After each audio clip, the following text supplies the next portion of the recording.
What's up sa inyo mga kamongi? Welcome back sa ating YouTube channel and Facebook page. So ngayon gagala muna tayo sa Maynila para may biro siyang bibili sa La Patrick. So nandito na kami sa Maynila. Simulan natin yan at eto na, gumagala na kami ngayon papunta ng Maynila. Ang mga kasama ko dito si Patrick, si Miko at si Tin. So yan, kasama ko rin dito si Sonson. So ito na, dito na kami sa may C5. So yan dyan kami dadaan. Masarap dumaan dito pero napakainit naman. Eto na, nakarating na kami ng crossing. Sobrang init. Eto, paakit na kami ng tulay. Kita nyo naman ito ng Star Mall, oh. Baka naman. Ito na, nakarating na kami sa may Area kung saan may mga gwapo at magaganda. So, ito ang kanilang eskwelahan. So, wala pa rin pagbabago. So, yan nga, magandang araw dyan. So, ito, kami sa Maynila, mga cellphone. Tumingin muna ako dahil sila Patrick at Tintin bumibili na kanilang Goldie. So, yung mga cellphone, mga China, at wala masyadong tao. So, habang titingnan ko ang mga nagtitinda din dito, so, mga China at Korea daw ang kanilang mga cellphone. Balik na ako ng van at ito nga itong Manila issue, supply ng mga sapatos at materyales. So, puntahan na natin to at makita. Yan, yung matinda ng mismong pagwa ng mga sapatos, mga bags yan, o.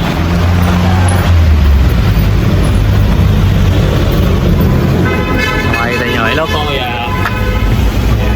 Yan, dati. Kung gusto nyo bumili ng mga stela dito sa Maynila, ayan, meron sila dyan. Kasi may papaga sa atin.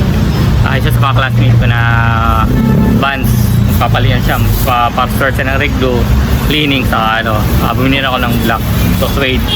Pag sa mga suede, kung bibili ka ng suede or sa mga tela, yan, ito gamitin nyo. Pero pag sa mga mismong leather, lagi sinasabi sa inyo, bibili ng Angelus talaga kasi yun yung mas madikit. So ayan, ano pa pwedeng pipe sa inyo. So, meron din silang, ayan o, pampaking sa akin. Ayan, meron din tayong ganyan o. Ayan o, meron sila insole, yan. Ito yung pambutas ayun o. Ayun! Magkano yung gato nyo? So, ito meron sila din. Ito, yung pang stitch. 55 siya. O sige, yan. So, kunin ko na rin yan. Kasi nga, meron lang akong ganyan eh, pang stitch. Isang klase yun. Meron pa. Pati nga. Yung isa kasi ginawa ko lang eh, sa mga payong-payong. Kaya, meron din ako nito. Kaya, pag ganito, pag medyo makapal kasi, yung ginagawa ko, ninipis yung ko pa. Yung sa mga payong-payong, magkaling gati nyo? 68. 8 yung ganito. May gatok sa eh, pero ito na lang siguro muna. Kasi marami tayong ganito eh. 4 yung ganito ko. Ito na nabibili ko, mas kakaiba. Ito na lang. Tapos, yung pa tayo dito, baka mayroon pa makita eh. Ito na ba yan ako? Tatlo. For 68 pesos lang to. Pagka ito binigay ko, nasa 200 plus. So, tingin pa tayo dito. Mesinta. Mga sapatos, pang shine. Ayan, sintas. Ayan, yun lang, yun yung mga tinda nila. Saka yung mga swelas. Ayan, mga swelas. Ayan, mga swelas. Pang bag siya, mga pang bag. Ayan, mga pang bag siya. Ayan, dati kayo nagtatrabaho ko sana, Mr. Quiggy. Sa restoration company rin. Kaya yun, nagsalo na ako, ganyan. Ayan yung mga pangkulong nila yun. Ayan, ito nyo, may panlasin sila dyan. Ayan, gumagawa rin sila ng mga sleepers, tapos ang tahe, ayan, smoothed.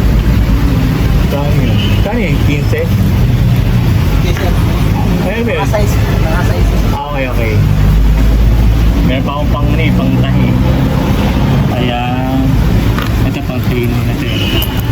Ito yung mga nakikita ko. Alis lang at meron pa ako eh.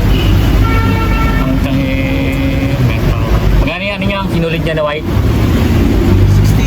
63, no? Wait lang. Meron pa ako. Dalaw pa din ang post. Ayan.